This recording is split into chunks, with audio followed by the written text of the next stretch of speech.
Chicago, where the fire serve cold, but the Wolves and the Hawks never shiver in the snow. The Bulls keep it running, the Sox run the South, the Cubs run the North, but the Bears run the house. True Chicago sports fans got their ears to the street. Any team make a move and they never skip a beat. And in this house, this is where we be. Welcome to the show with E-Rock and Big Z.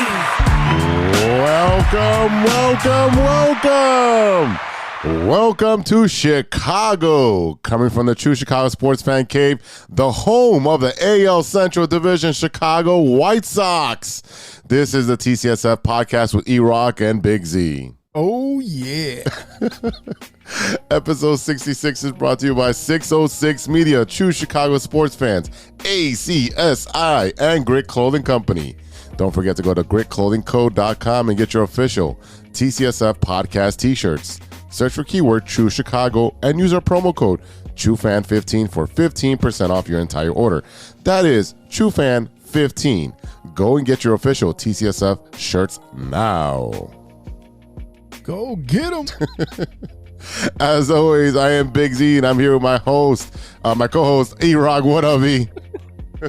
What's good, Z? What's up, ladies and gentlemen? Apparently you forgot that I like to talk shit while you're giving your intro, so that's why it's always funny every week. But ladies and gentlemen, welcome to the show. If you are a first-timer or a long-timer, please remember to hit that subscribe button, that notify button, and go ahead and give us a review on your listening app of choice. And don't forget, you can support the show with a monthly subscription at anchor.fm/True Chicago Sports Fans. Go on over there and click on support, and you can subscribe to the show for as low as 99 cents a month. Listen, are you a fan of the show? Do you like the show? Tell 5 of your friends, and they'll tell 5 of their friends, and so on forever. Make sure you tell them about last week's Zambrano episode with that epic Greg Maddux story. Hope you guys caught that, and make sure you share it with your friends. Z, I heard you were at a game this week, man. How was that? How are you doing? And what was that all about? Holy shit balls. This week was epic. Obviously, bowling again this week. I went to a Mark Anthony concert on Friday. You know, danced my salsa nalgas off. Yeah. I don't care about it. Tell me about the good stuff. Tell me about that White Sox game that you were at, bro. Game 3 was ridiculous. Just from hanging out in the neighborhood over there at Cork and Carey, saw our people at Grit Clothing Company, hanging out with them for a little bit. Then headed over to the ballpark. It was nuts. Everybody was in black. You know, cue the music, you know, AC/DC, everybody was in black. You go into the ballpark, it is electric from walking in. Everyone's chanting, everyone's hungry to sit down and get this game started. And I don't think anybody sat down the entire 9 innings in 4 hours and 30 minutes. It was a long game, but everybody was on their feet cheering every single pitch. It is an amazing feeling to have that electric atmosphere in the ballpark, and I know you know what I'm talking about because you experienced it in 2016.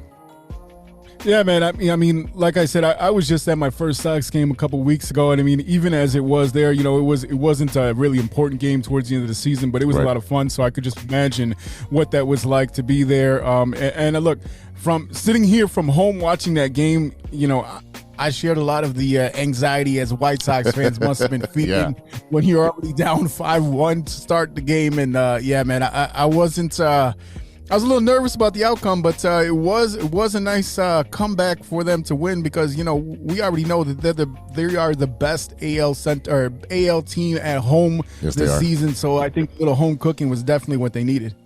It really was, and also, you know, and we'll talk about this a little bit later in the show, but you had your boy Tepera calling out the Astros for cheating, saying they're stealing signs again, and that they're, you know, when they were at home, you know, they were hitting everything, and now that they came to the White Sox park, y'all swinging and missing now. So take it as take it as you want. Yeah, man. I spent my week, you know, watching sports, of course, getting a little bit of taste of the new look Bulls in the preseason, and you know, back to softball. This is gonna be our last week of softball, which is a little bit bittersweet for considering the fact that we've been going pretty much since January. So I'm gonna miss my team. I'm gonna miss my coaches and my players, but we'll be back soon in the spring. But for now, it's football season. That's right, ladies and gentlemen. Fall is here, and I know there's some of you out there looking for a new gig. So let me tell you about a great opportunity with our friends over at ACSI. With over 50 expert technicians in the Chicagoland area, ACSI offers a one-stop shop for telecom wiring, whether residential cable installation, fiber to the home, or commercial structured cable wiring. ACSI is a proud partner of Comcast and RCN. Let me tell you guys the most impressive thing about ACSI. During these hard times, the ACSI crew did their thing during the COVID-19 pandemic, and ACSI was awarded Hacia's 2020 Contractor of the Year award. The best part is that ACSI is growing bigger and better than ever. ACSI is now hiring for field sales technicians and project managers. Check out acsi.tech, that's acsi.tech, and click on careers to apply today. Go get you a job. That's right. This week, the White Sox avoid the sweep, coming back home all in black. The Bears take on Chucky and the Raiders. The Irish come back after last week's loss. And the Sky kick off the WNBA Finals. And, of course, stirring the pot. And what you looking at? But first, this is the Big Three with Big Z. Thanks, E-Rock. I'm Big Z, and you're not. Now for today's stories. Of all the things that can cause a traffic jam, this happened in our home state, man. In Illinois, there was this is at least expected. I mean, a pair of zebras. Please, it's not zebra, okay? It's zebra. Blocked traffic again. yes, zebras again. In this week's stories, they blocked traffic after escaping a pumpkin patch in Pine Grove. The duo wandered onto a nearby highway several times and were spotted wandering around a nearby farmland. The male and female zebras escaped from a pen at Gober's Pumpkin Patch and Apple Orchard, according to the Associated Press reports. The animals were part of an indoor zoo exhibit. The zebras were spotted by drivers on Route 47 near Interstate 90. Local law enforcement was eventually called to the scene to chase down the animals. Police blocked traffic in the area to prevent any cars from striking the zebras and causing injury to the animals or motorists. The zebras were eventually caught after being chased for about 2 hours. The zoo and pumpkin patch employees were able to track the animals down using ATVs.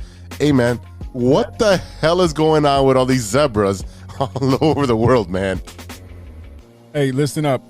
They're black and they're white, and I appreciate that because so am I. So look, I've been to this place, this Gober's Pumpkin Patch. I mean, it's a cool place. It's a good place to take the kids. You get the, the apple picking and the pumpkins and all that good stuff and the spooky, scary Halloween stuff. So, look, it's a cool place. They got the petting zoo for the kids and all that stuff. So it doesn't surprise me that the zebras looked for me, bro. That's what happened. They were trying to escape to find their people, and I'm right here.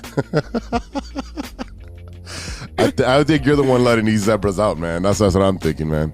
You're black and you're white. Cue the Michael Jackson song. Don't matter if you're black or white. Don't tell nobody. Story number 2. Edward McKissick was so annoyed that a man was spitting while he was talking during a card game at a Southside hookah lounge. He shot him to death. I'm sorry I'm laughing, but it's like, this is ridiculous. They shot him to death. This is what the Cook County prosecutor said last month. McKissick was with his girlfriend playing cards when, what's his name? Meshach, bro. There you go. Meshach Richardson and his brother early Monday when McKissick expressed frustration at the spit coming from Richardson's mouth. So he's a spitter. Yeah. I see that. When Richardson stepped outside for a cigarette, McKissick followed, grabbed the gun from his waistband, and fired at Richardson while his back was turned away, prosecutor said. McKissick stood over Richardson's limp body and allegedly continued to fire outside the lounge in the 700 block of West 77th Street. This is what prosecutor says. This is a wild story. I mean, it's spitting. So let me tell you something. Tomorrow is my 1-year anniversary at my job, and there was an issue early on with making sure that you don't get any droplets and spittle and all that stuff. So I mean, like, I don't know, man. Maybe it sounds like he was trying to make sure he didn't get COVID or what. But yeah, I mean, you ever talk to somebody and they're like accidentally or unintentionally spitting while they talk? Man, that's disgusting. It is disgusting. You're like, all right, let me step another 5 feet away from you because you got some range on that shit. I mean, I wouldn't shoot nobody over it, but yeah, maybe a punch, but Jesus, not shooting. That's not worth it. All right, let's move on. Story number 3. In the most grueling test of unbeaten career. In the most grueling test of his unbeaten career, Tyson Fury rose from the canvas twice in a disastrous round 4 to co-author the most thrilling heavyweight title bouts in boxing history. In the third and final bout of their memorable trilogy, Fury shook off an early damage to drop Deontay Wilder twice before finishing via a violent knockout punch in round number 11 to defend his WBC and lineal titles inside the T-Mobile Arena in Las Vegas. This fight was nuts. It was nuts. It was everything that you wanted in a heavyweight fight. Right, and it was their third match, so you know that they had some bad blood between them. Remember the last fight that Wilder came out wearing like that weird Squid Game mask. Oh God, wearing that whole suit. Yeah, bro. So he thought he was the shit, but he got the shit beat out of him. Look, it was a tight match. They were both kind of just beat the shit out of each other.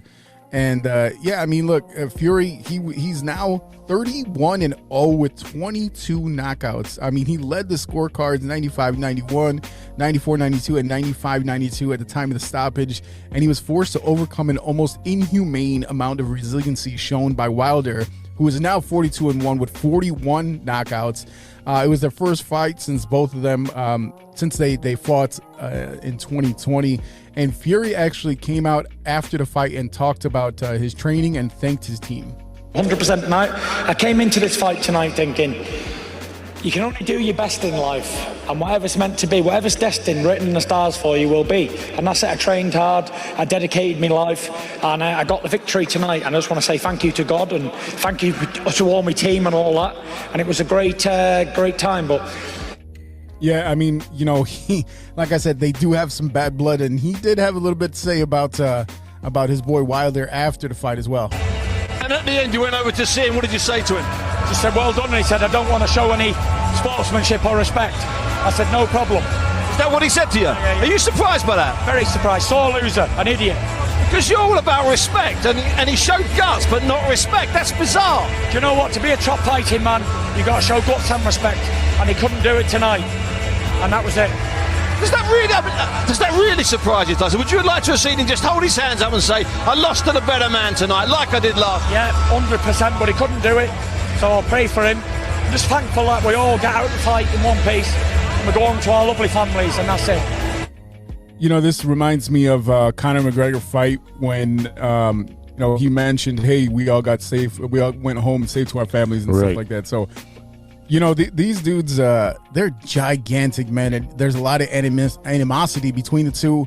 And, Fury still showed that class, and that's why people like him. He's an everyman. He's a big bastard. I mean, he's a giant, but he's definitely an everyman that fans can relate to.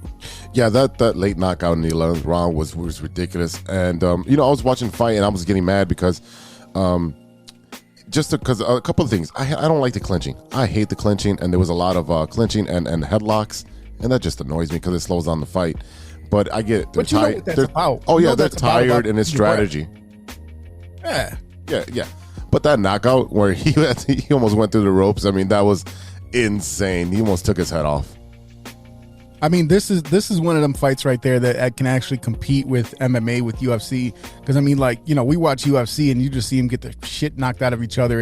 And you also get some of them stinkers where they do a lot of hugging. And, I think of a few fighters that are very guilty of that. But, look, this is one of them fights where everyone who loves combat sports is watching because, it's the third meeting between the two, and they're big guys, and it's always fun to see big guys beat the crap out of each other.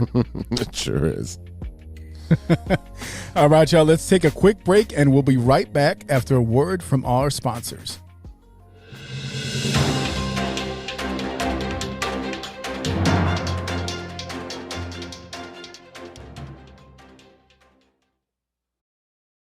Welcome back to the True Chicago Sports Fans Podcast with E-Rock and Big Z. Yeah.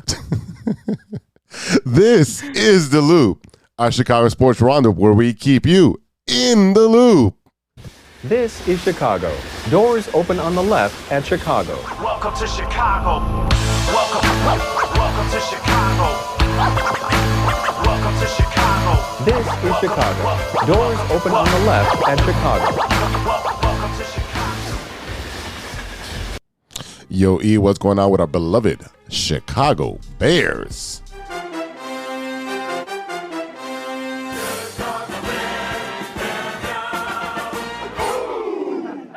What happens in Vegas stays in Vegas. We hope that's not the case, because the Bears took it to the Las Vegas Raiders last weekend with a 29 victory. They did it with staunch defense and a very good run game, despite the fact that David Montgomery was put on the IL last week with a knee sprain sustained in last week's win over the Lions. Matt Nagy came out and said that this was his favorite team win.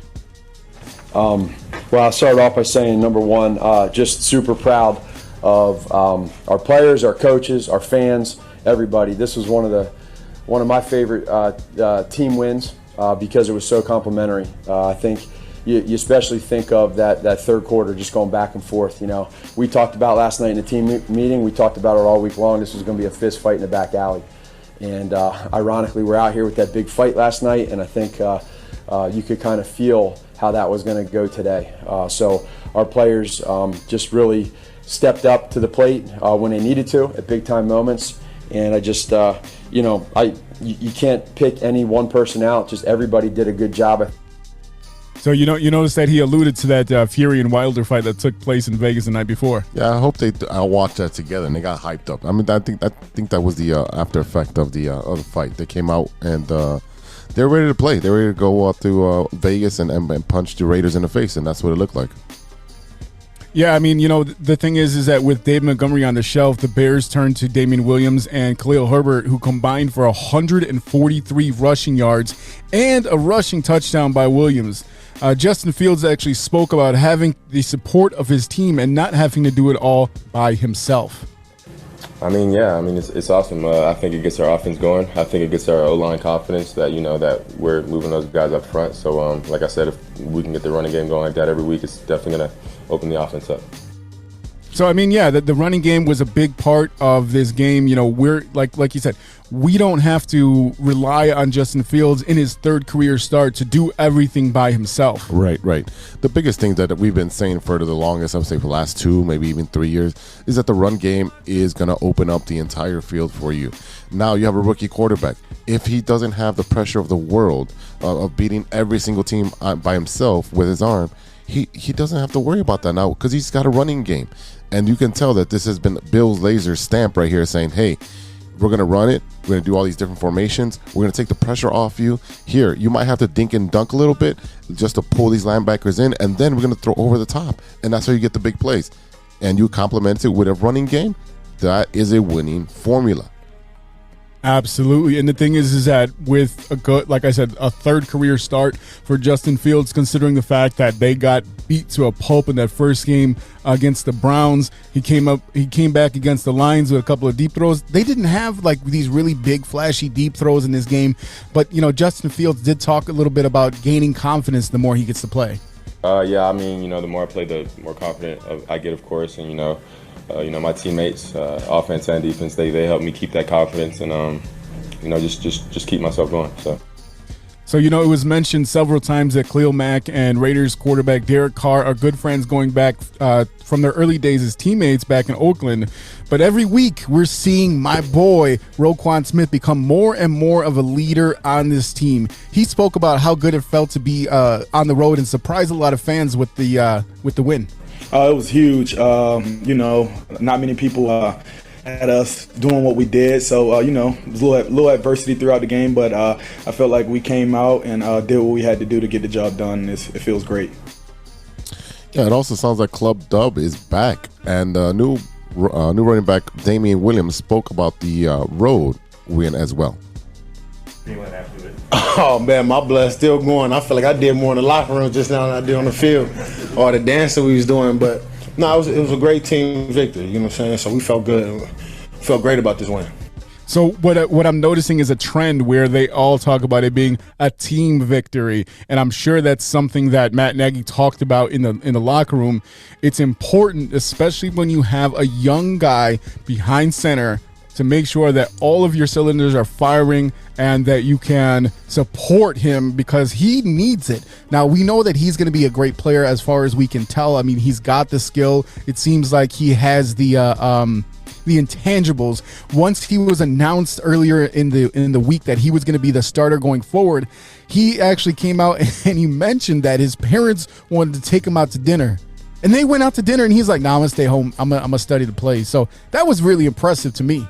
Yeah, he's really taking this leadership role. He's taking it to heart. Really, he's saying this whole city has. I have the weight of the whole city on my shoulders right now, and I can't let them down. I got that chip from not getting drafted as high as I was supposed to be drafted, and now I'm playing for one of the marquee franchises, and now there's no restrictor plate on me. They've given me the whole team the rest of the way. It's on me. I'm going to take responsibility. I'm going to study this playbook inside and out. I want to sleep, eat, and drink Bears football. That's what's up, man. I appreciate that, especially like I've said before with the charter franchise of the NFL. When you are good, the whole league benefits from that because you got Bears fans all over the place. You got Bears fans in London because of when they went over there with the 85 Bears. Now, it was a great team win, and it was led by that strong run game. Of course, the defense, who has absolutely shown signs of the Vic Fangio era, and it seems like Sean Desai has channeled his sensei because he has these boys, like I said, they're firing on all cylinders. But, the win was not without some controversy. During the week, it was revealed by the Wall Street Journal that Las Vegas Raiders head coach John Gruden used a racial trope in a 2011 email to describe NFL Players Association Executive Director DeMaurice Smith. Per the Wall Street Journal article, amid the 2011 lockout between the NFL and NFLPA, Gruden sent an email to then Washington President Bruce Allen in which he wrote, DeMaurice Smith has lips the size of Michelin tires, referring to Smith, who is black. Wow. He came out, he came out and he addressed it during his post-game press conference. All I can say is I'm not a racist. I can't tell you how sick I am. I apologize again to D. Smith, but I feel good about who I am and what I've done my entire life. And I apologize for the insensitive remarks. I had I had no racial intentions with those remarks at all. But yes, they can. I'm not like that at all. But I apologize. I don't want to keep addressing it. You're going to have to keep addressing it, man. What do you think is going to happen here? How is that not a racist comment? That is such a racist comment. I mean, what the fuck were you thinking? First of all, you said it back then, it's a racist comment. You say it today, it's still a racist comment. At the end of the day, apologize for what you did wrong and acknowledge it was a racist comment that I made back then. I apologized to the person I made it about. I'm apologizing to everyone in my team, front office, and everyone going forward. I will do better, and that should be the end of the story. But don't be saying, I'm not a racist. That's usually what racists say. Look, none of this really surprises me anymore. People think they can say or write whatever they want and they can be absolved of it. And I have no idea what the league is going to do with him, if anything at all, considering this was nearly 10 years ago. Right. But what the fuck, Chuck? I mean, I will never look at Gruden the same way again. And I wonder how many people knew about this prior to it coming out. You know what I mean? Like, how long was this sitting in there? It's just like, the whole thing with Bill Cosby and R. Kelly and all this stuff. When there's smoke, there's fire. So that there had to be something going on. But I mean, I don't think, we don't know that much about Gruden's personal life. And honestly, I feel like sometimes people feel like when they're in mixed company, they don't know how to react. They don't know how to react around people of color. And when they're not in mixed company, they let it fly. You know what I mean? And I've seen it. I've been around when I heard people say stuff behind me, and I'm like, yo, like, what are you saying right now? You know, there's other people that can hear you. Like, what the hell is wrong with you? And it's really reactionary, and it's a shame that, you know, we still have to deal with this kind of stuff in this day and age. Yeah, let's just move on, because it's just gonna piss me off, and it's gonna piss you off. All right, let's move on to the collegiate slate. What is up with the Golden Domers, Notre Dame Fighting Irish?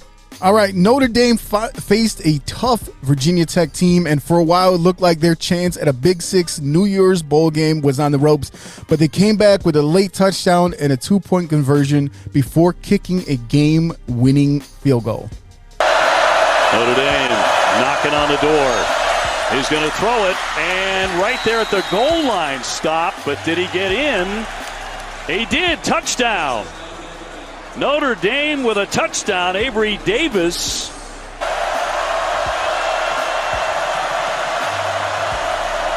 Cone takes the snap. Looking. Rolling. Looking. Throws it up for grabs, and a catch is made. It's Austin in the end zone for 2. That's right. The number 14, they stayed at 14 after this win. Number 14 Fighting Irish went into Blacksburg and picked up a big win last Saturday night, erasing an 8-point deficit in the final 3 minutes to beat the Virginia Tech Hokies by a score of 32-29 at Lane Stadium. After falling into a early tunnel hole and making a quarterback change in the second quarter, Tyler Buckner, the true freshman, came in and replaced starter Jack Cohn, and they gave the team a spark. Buckner went on to lead them down to 3 touchdown drives, the last of which gave Notre Dame the 21-16 lead in the third quarter. Unfortunately, the freshman had a pair of costly interceptions after that, including a pick six and another one that led to a go-ahead touchdown for the Hokies. Buckner suffered an apparent leg injury on that play, and the play that resulted in the second pick, and he did not return. So Jack Cohn came back into the game, and he led 2 scoring drives in the final 4 minutes, and kicker Jonathan Dorr drilled the game-winning field goal from 48 yards out. I mean, look, this was one of them games where you didn't know if they were going to recover from that loss to Cincinnati last week. Jack Cohn was not great, 9 for 12, 108 yards with the 1 tutty. Tyler Buckner, 6 for 14, 113 yards, 1 touchdown, 2 interceptions. And Kyron Williams, 19 carries for 81 yards and a touchdown. Look, we didn't see a ton of. I was just worried about this. They did spread the ball around quite a bit. Like I said earlier, Avery Davis did have that touchdown, 3 receptions for 64 yards.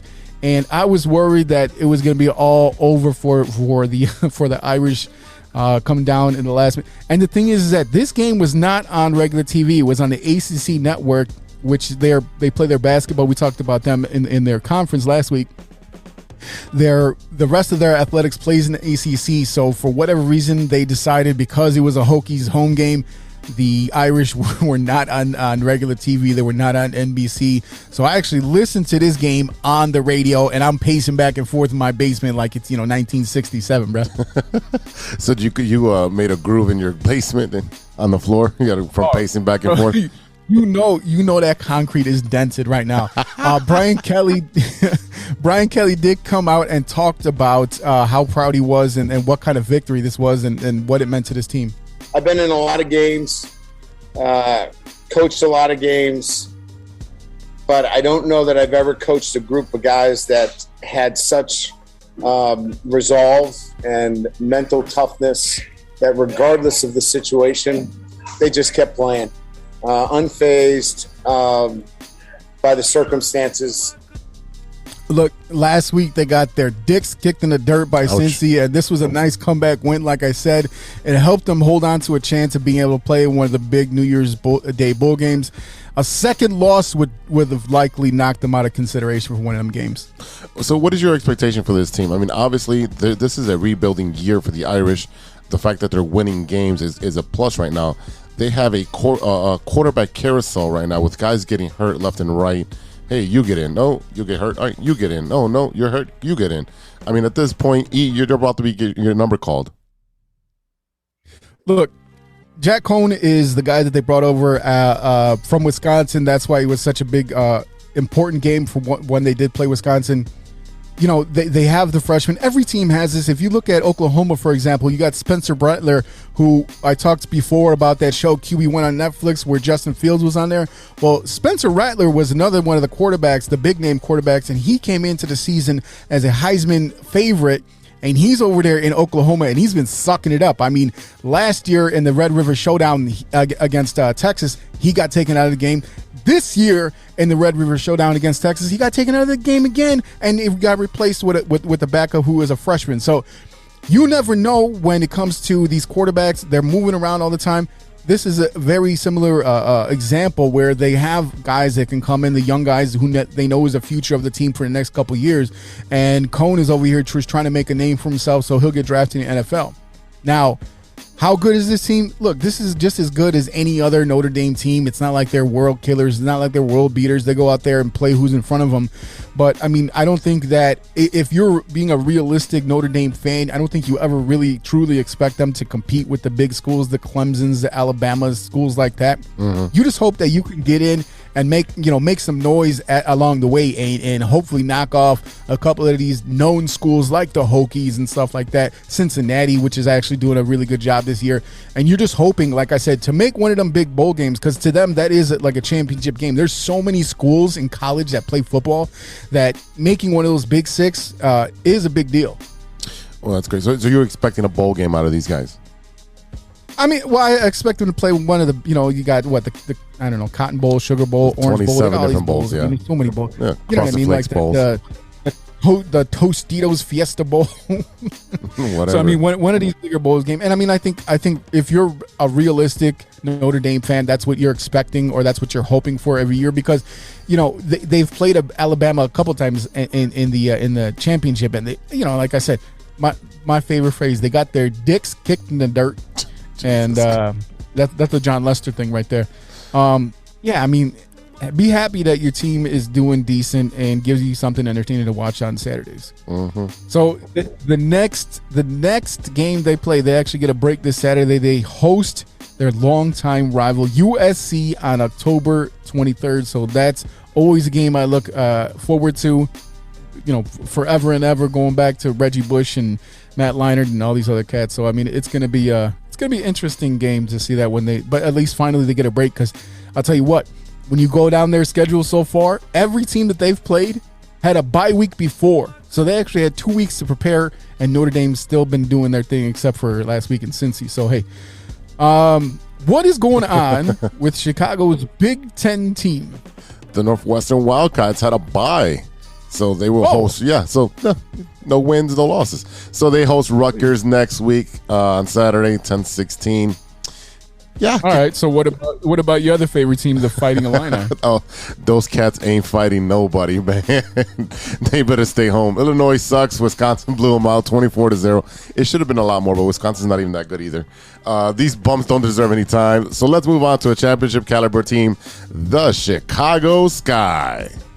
Stevens and Griner will jump it up. And the 2021 WNBA Finals are underway.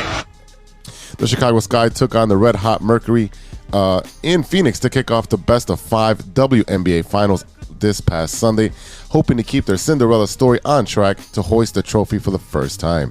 The Chicago Sky overcame 7 straight losses earlier this year at the end of the regular season, which they ended up at 16-16 before stunning the top seed Connecticut Sun in the semifinals, and would not need everything in their arsenal to avoid repeating history after the Mercury swept them in 2014 finals. So here's a quick recap of the game. So look, Mercury, the Phoenix Mercury, this is not like some whatever team. You got Diana Taurasi and Brittany Griner, who are two of the best players in the WNBA. So they're going to have to pull out all the stops, but they are doing a great job. And they managed to take away the victory in game 1. Quigley over to Copper, a 3. Truth! Aaliyah Copper, another 20-point game in these playoffs. Game 1 of the 2021 WNBA Finals belongs to the Sky. 91-77 the final. That's a blowout in the NBA, WNBA, man. That is an absolute blowout. Yeah, I was like literally at the bar, and I was like, I need the Sky on one of these TVs. They're like, what? Like, yeah, the Sky. It's WNBA Finals. You've got to put a major event on one of these TVs. I know there's 25 TVs here. One of them can be the Sky. So Courtney Vandersloot took care of the ball and made WNBA Finals history in Game 1. She finished with 0 turnovers. She's the first player in WNBA Finals history with 10 points, 10 assists, 5 rebounds, and 0 turnovers in a game. Talk about a baller. Hey, it's impressive because you look at who is on this team. I mean, you know, we expect that the hometown kid is going to do her thing, and you know, they have a lot of good players, and I think they're kind of underrated. I feel like maybe some of these other WNBA teams maybe took them for granted and think they were going to get some easy wins off of them. Well, yeah, I mean, the record doesn't really represent who they are. They had a lot of injuries throughout the season, and I think like towards the end of the season, that 7-game loss, losing streak, and putting the whole team together and actually playing, that changed the dynamic to get everybody healthy and then playing. The Sky scorers hit double figures, including Cooper, who had continued her strong playoff push with a double-double in Game 1, scoring 21 points, hauling down 10 rebounds. Courtney Vandersloot was also, we just talked about it, was banged up in the fourth quarter, but had a strong game overall. She also put a double-double.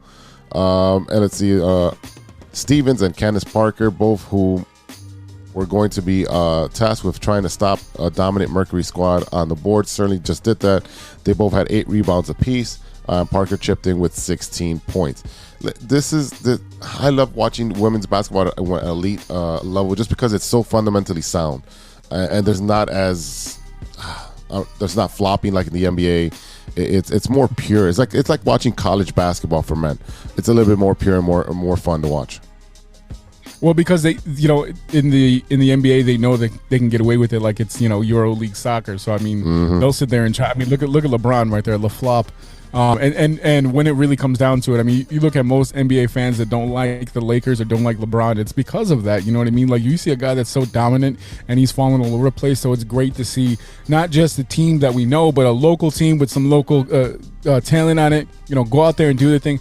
Candace Parker, she's been in the league for a long time. She was with, LA for like 10 years. She comes home and she's doing her thing. So look, hey, props. I hope they can keep this up and bring home this title. Like I said before, as a girl dad who has a daughter who plays sports, it's great to see, like I said, a local kid go for the whole thing here, and hopefully they'll bring it home, man. Yeah, I hope so. So they have what, the next home game is on Friday, I believe. So sure. Go out and support. I know a lot of the local teams are supporting, like the Bulls are supporting. A lot of big names are showing up to the game. So go out and support the Sky. And they also, absolutely go out and support him. And the funny thing is, you saw Candace Parker in the pregame walking up to the stadium wearing, I want to say, the Cleo Mack jersey. So that was pretty cool too. So, you know, hey, that's a Chicago kid right there. Yeah, it sure is. All right, ladies and gentlemen, we'll be right back with 3 Up and 3 Down after a word from our sponsor. This is Chicago. Doors open on the left at Chicago.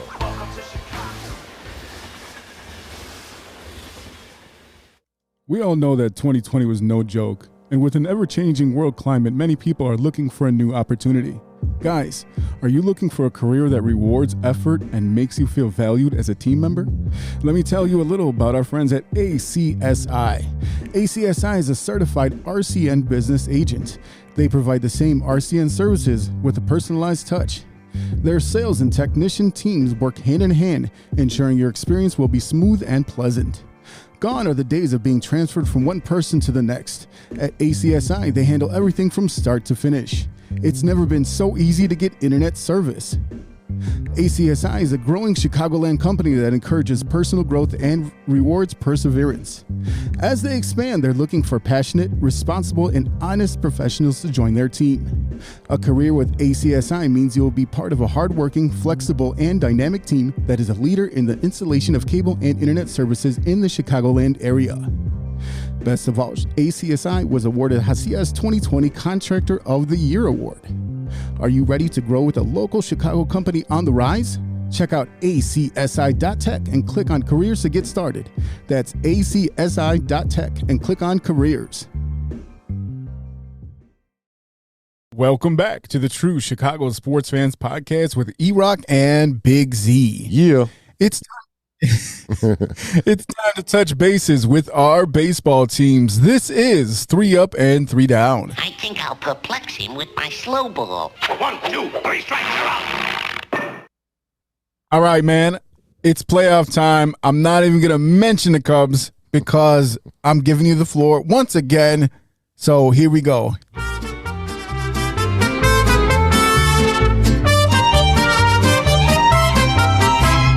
Let's go, go, go, White Sox. We're with you all the way. You're always in there fighting and you do your best. We're glad to have you out there in the Midwest. We're gonna root, White Sox. Fastball, slider, curveball mostly. Leury Garcia sends one to deep center field, and the White Sox have taken the lead in Game 3. Dead center. The first career postseason home run for Leury Garcia, the longest tenured member on this roster, has just put the White Sox back in front after 5 unanswered by Houston. Chicago has 5 here in the bottom of the 3rd. The Chicago White Sox were down 0-2 coming out of Houston, but have no fear. Big Z is here. That's right, people. I had to get off my ass, off this bar stool, and headed over to the G spot to set this fucking ship right. All right, Tim Anderson had the 5th 3-hit game of his 6-game postseason career, and he's now 16 for 29 in 3 games against the A's last year in the Wild Card Series and 3 against the Astros this year. The 16 hits are the most by any player in a 6-game span in the postseason. 14 of those hits are singles. Yeah, that's right. Anderson is, as long as he goes, we go, and he is the table setter for the team. You saw that in Houston when he was not hitting, the team had no clue what to do offensively. And you just heard Leury Garcia's 436-foot go-ahead 3-run homer was the longest of his career. Garcia, the longest tenured Sox player, was a GOAT in Game 2 for misplaying a deep drive in the game. And it was a game-changing double. Garcia faced 2 Garcias in that at-bat, Luis and Yimi. Yeah, I mean, we don't really talk about Leury. Yeah, sure, Larry Garcia. I mean, we don't really talk about him because we're looking at TA, we're looking at TS, I said TA, and we're talking about Eloy, and we talk about Lou Bob, and we talk about, Yasmani Grandal and all these pitchers. But, hey, Garcia's been there the longest, and good for him, man. I mean, that was something showing out. It's very professional of him because he said you have to leave the past in the past. And you know what? When I saw him in the lineup, I was pretty pissed off because I was like, why are we playing him out there?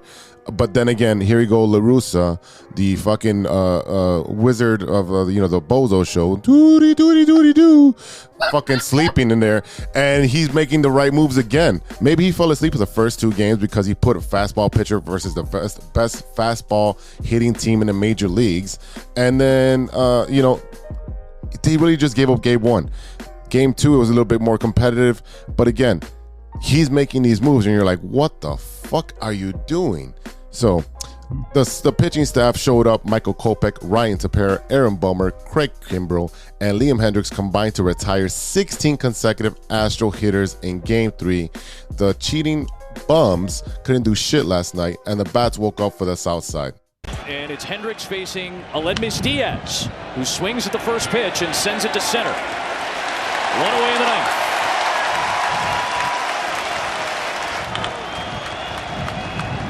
Got him. 2 down. Just straight gas from Hendricks. 3-2. Here's my best heater, Jason Castro. Hit it if you can. Blows it right by him. There will be a Game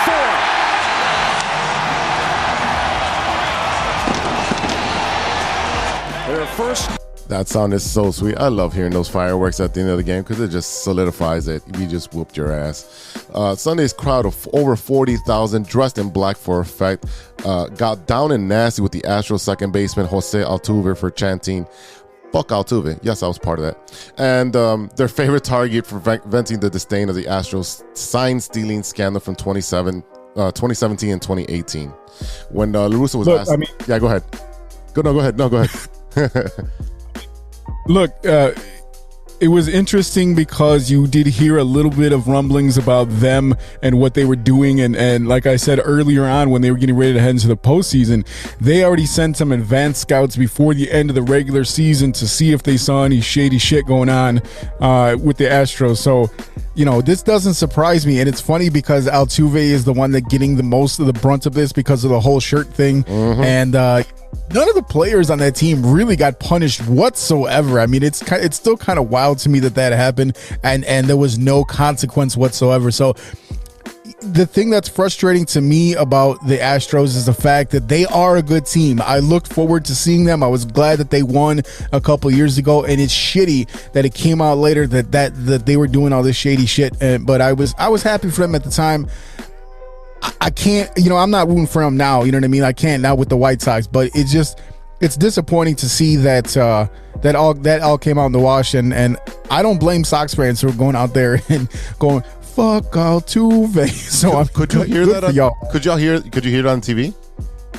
Look, I had it on in the background because I was watching football at the same time. Gotcha. But I mean, it was loud. That ballpark was electric. It was loud, and every time he came up, or even the who was in the outfield, Breckman or something like that, was in left field, he was getting the business from everybody there. Funny enough, we had one Astro fan sitting directly in front of me, and I was like, "Really, dude? Really? You're by yourself?" I mean, he was quiet the whole game. He's allowed to go to the game, man. Leave the man alone. He's allowed to go to the game, and it's just, I was like, literally, just don't talk any shit, bro. Because you know they really went over there at Minute Maid Park, whatever it's called now. They really went after some White Sox fans over there, and they sucker punched them. I don't know if you saw that video. Yeah, I saw that a little bit right there. So I mean, you know, it's the playoffs, and you know, people in Texas, pew pew pew, they're all wild anyway. So I mean, fuck them. All right, so La Russa was asked about the chants, and he said, "Yeah, like, I got no problem with it. You know, as long as they show up, as long as the fans show up." He's like, there's nothing I can do about that. Pretty much, as long as the fans are showing up, they can cheer wherever the hell they want. It's America. La Russa also said that the electricity created by the crowd was a topic of discussion in the dugout late in the game, when fans often pack up and head home, especially during a game that wasn't close. And this was one night before a work day. The crowd was treated to one of the most memorable games at Guaranteed Rate Field in recent memory. It was 4.5 hours. It was long. It was a long game, and the only thing that made it feel not so long was the fact that Kansas City and Buffalo game had a long delay. So I mean, they were kind of both going at the same time, which gave me a little bit of a break, after watching football and working on the show all day yesterday. So look, I was looking forward to another game on Monday today. So right. I wish they would have played, but the weather did not play nice with that either. So hopefully tomorrow they can pull out that victory, and you know, we'll see what happens, man. Yeah. So your boy, right-handed pitcher Ryan Tepera, randomly suggesting that the Astros might have been up to some sketchy shit or old tricks, undoubtedly ramp up the hostiles against the White Sox at Minute Maid Park. And he had a little bit something to say about, you know, what's going on. It's a different game here at our field. You know, you play at Minute Maid, and you know they're doing something over there that's a little different. You know, it shows you how many swings and misses they had tonight compared to at Minute Maid. So that's why you have home field advantage. And you know, we look tomorrow, and you know we got another home field advantage. So we're ready to go. We can say that it's a little bit of a difference. You know, I think you saw the swings and misses tonight compared to you know, the first two games at Minute Maid, but that's not really the story. You know. We come here to play. You know, we're going to compete. We're not going to worry about what they're going to do. All we have to do is execute pitches, and they can't hit them anyways. Well, those some heavy accusations. You know, I mean, we're about the same runs, OPS, and everything as we are, well, actually better on the road than we are at home. And then I think they're actually better at home than they are, on the road. And so I don't have much, response to that other than I was listening to Eric Clapton this morning. And yeah, okay, that's enough for Dusty.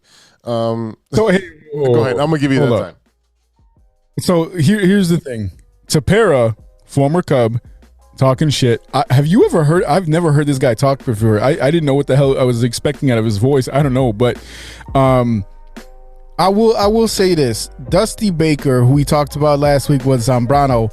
He is one of the most respected men in baseball. That's the reason why they gave him that position, because they knew that he would help to clean up the image. And I cannot put any of that on Dusty whatsoever. If they got something else shady going on, Dusty's an old man. You see him out there with his mask and his rubber gloves because, COVID. But I can't.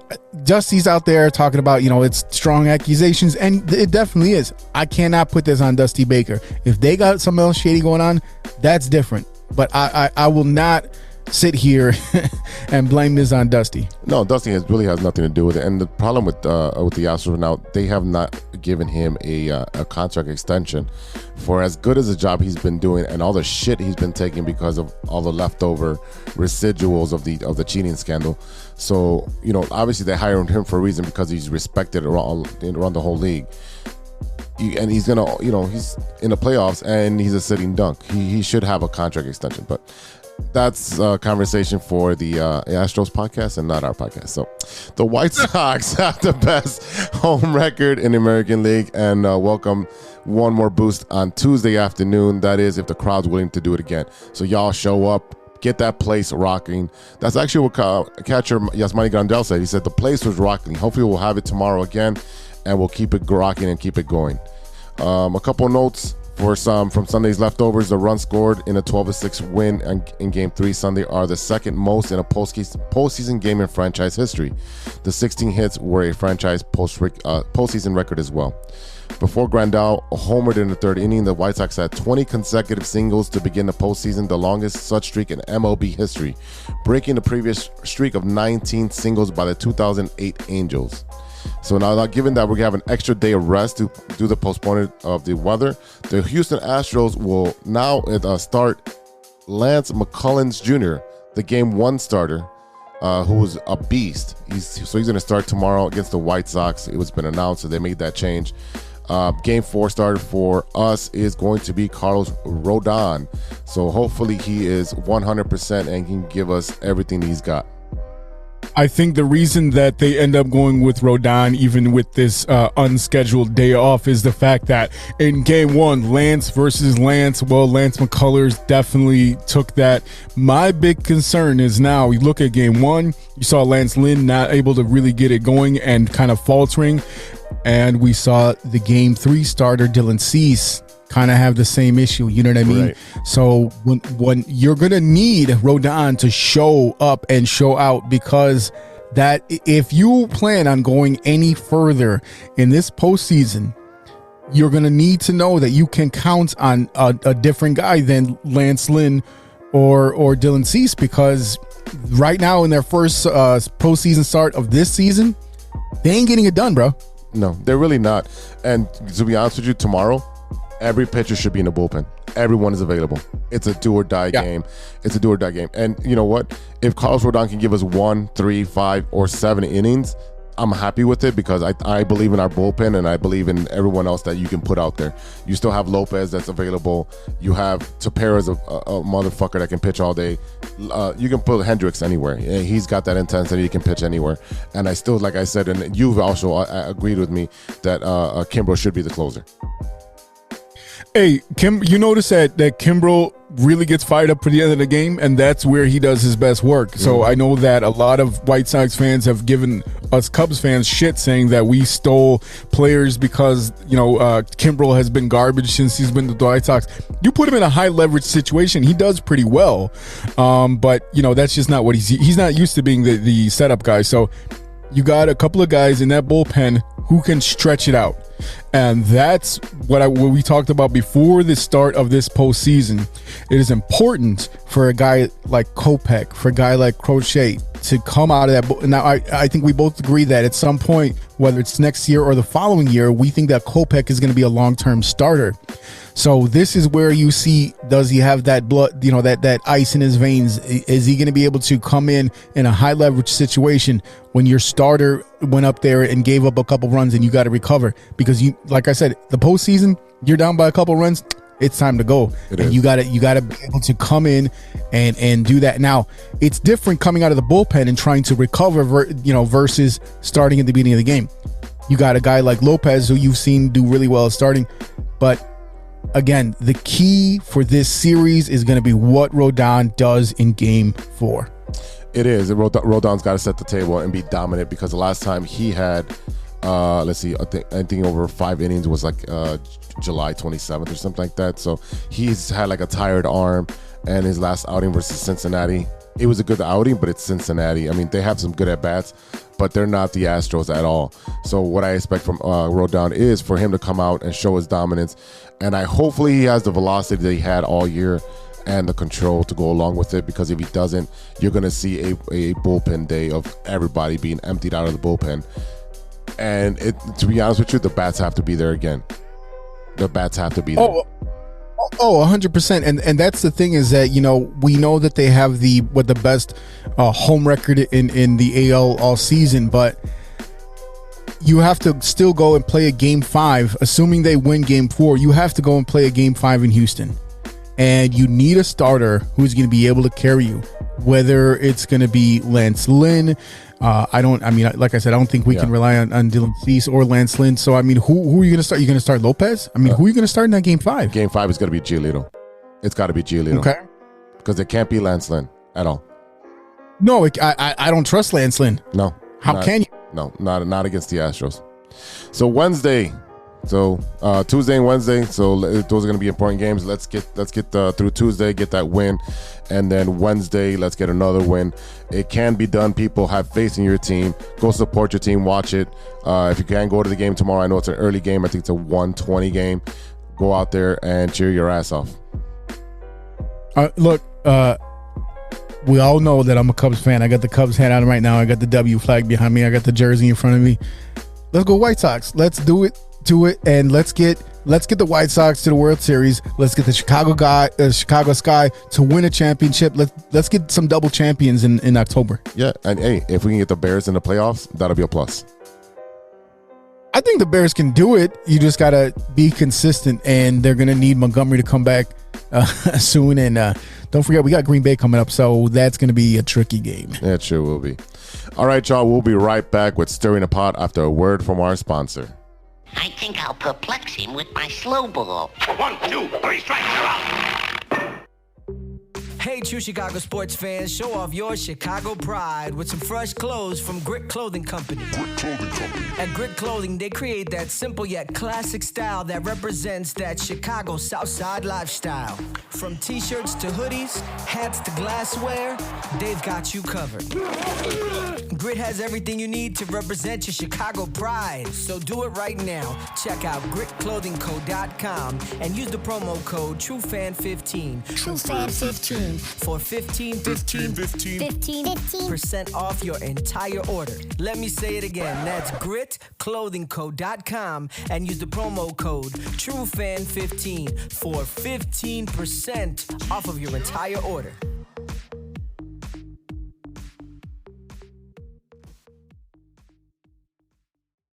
Welcome back to the True Chicago Sports Fan Podcast with E-Rock and Big Z. Oh, yeah. It's that time again, brother. You know what time it is. It's time for Stirring the Pot. All right, brother. What do you got for us this week? All right, I got a very interesting topic for you, sir.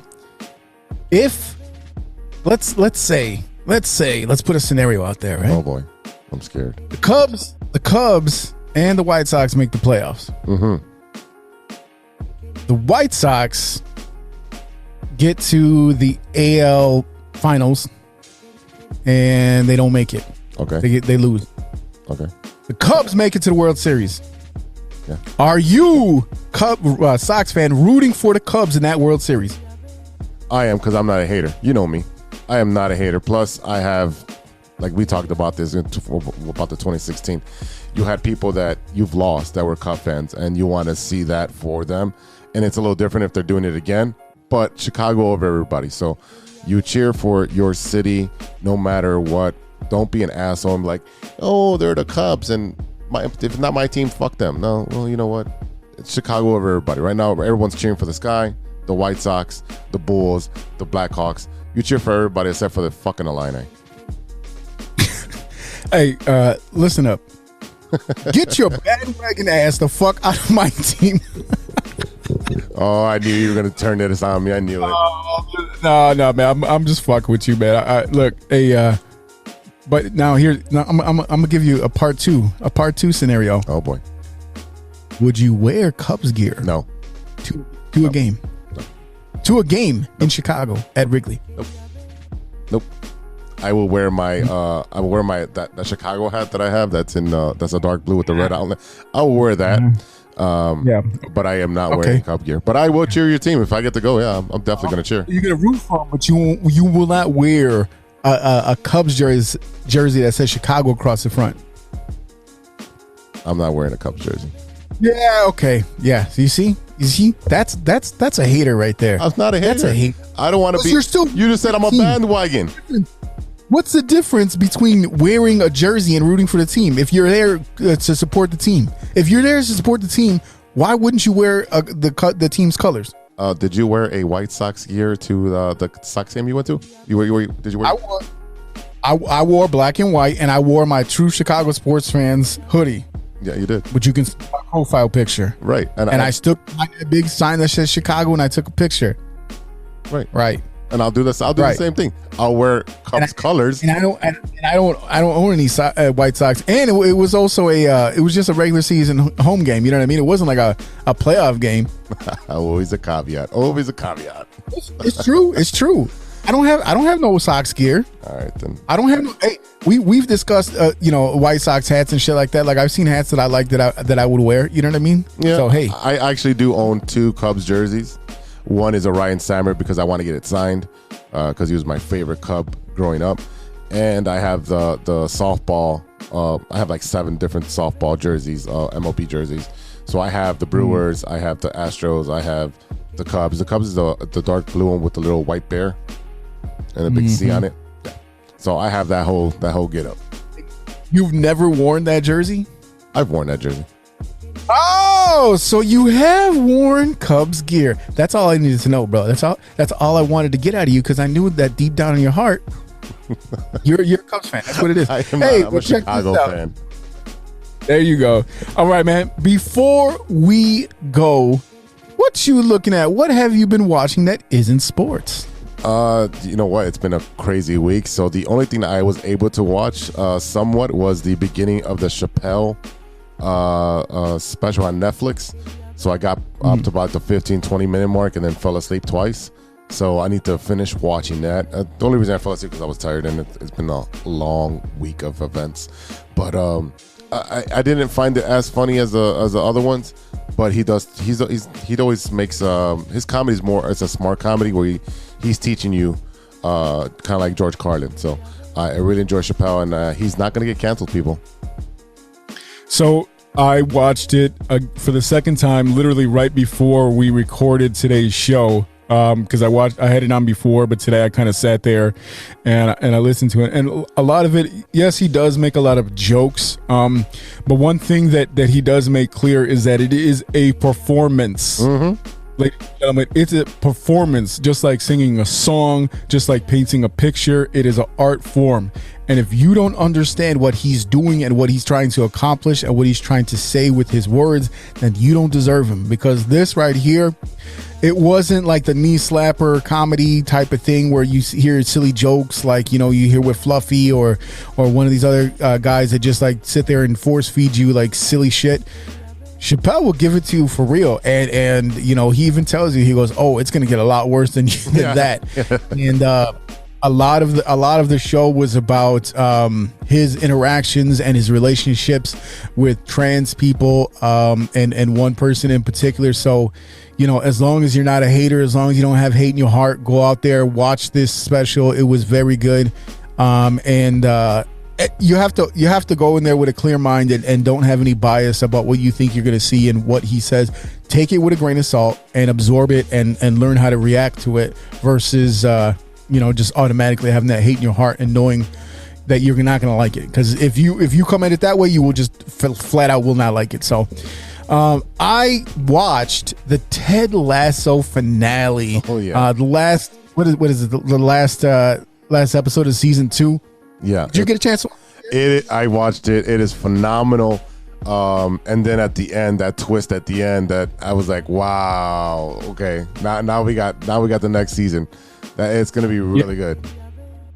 Yeah, I'm excited for what's going to happen next season. It was you could, if you kind of paid attention to what was going on, you could kind of see it coming. I was kind of blindsided by it because I wasn't paying that much attention because there was a lot of other things to distract me, like what was going on with Sam and all that stuff. But definitely. And the other thing that I watched was SNL with Kim Kardashian, ladies and gentlemen. Now, I did tell you that I was going to give you a little bit of a review about the show, and she was actually a lot better and a lot funnier now than I expected. Now, don't forget, she is reading cue cards, but her little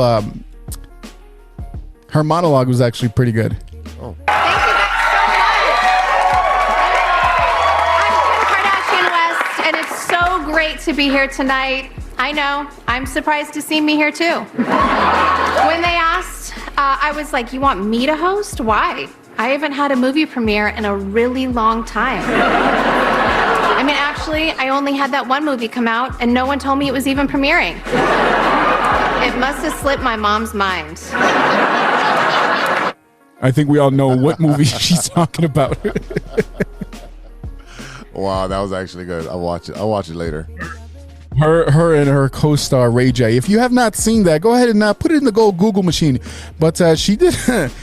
She had another really good joke to come out during that monologue. Now, my father was and still is such an influence and inspiration to me, and I credit him with really opening up my eyes to racial injustice. It's because of him that I met my first black person. Want to take a stab in the dark at who it was? I know it's sort of weird to remember the first black person you met, but OJ does leave a mark. Or several. Or none at all. I still don't know. But listen. Classic SNL OJ jokes. Yes. I mean, like, if you don't call up some Norm Macdonald when you hear that, that's an homage to Norm. Yeah, that was an homage to Norm. Shout out to the writers who put that in there for Norm. And just tied it in with Kim because that was the family that defended OJ.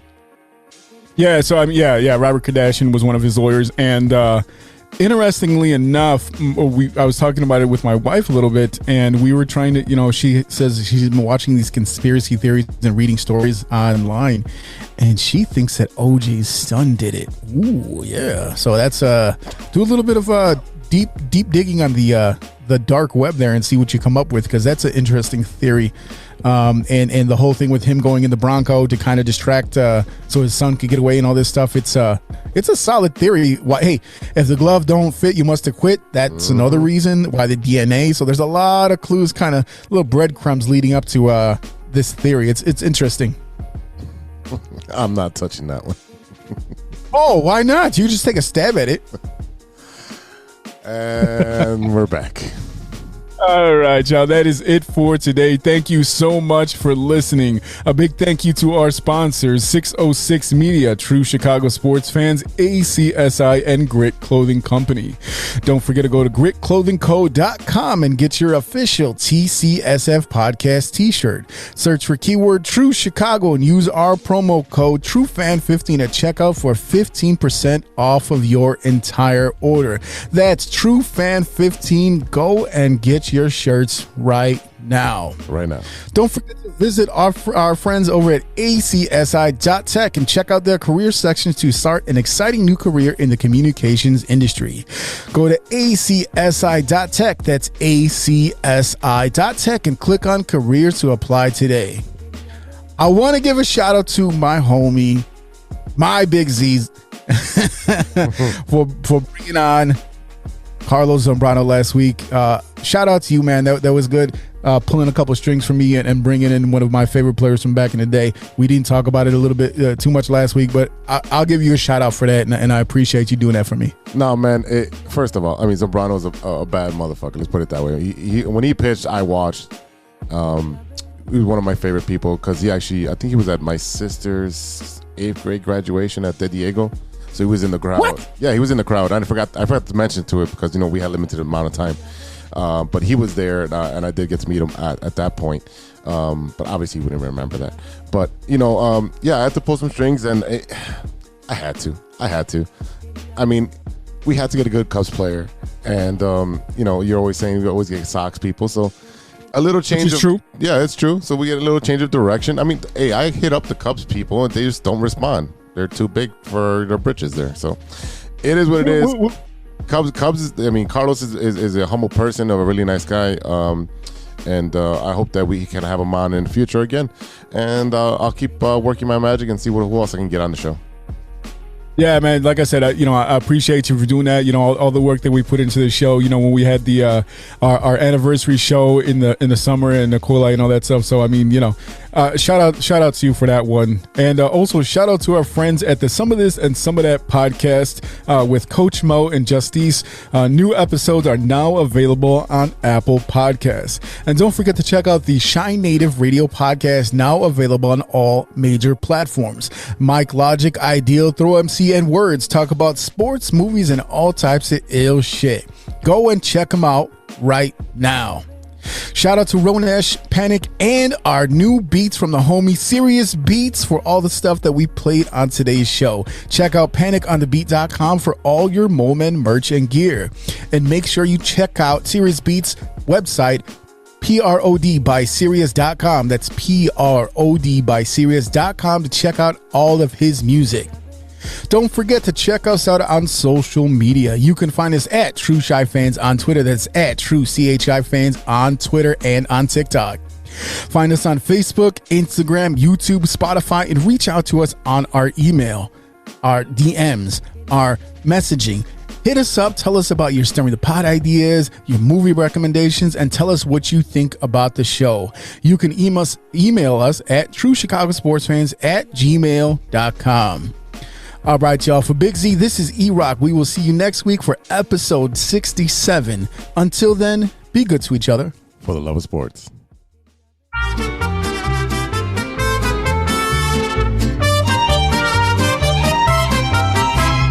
Let's go, go, go, White Sox. We're with you all the way. You're always in there fighting and you do your best.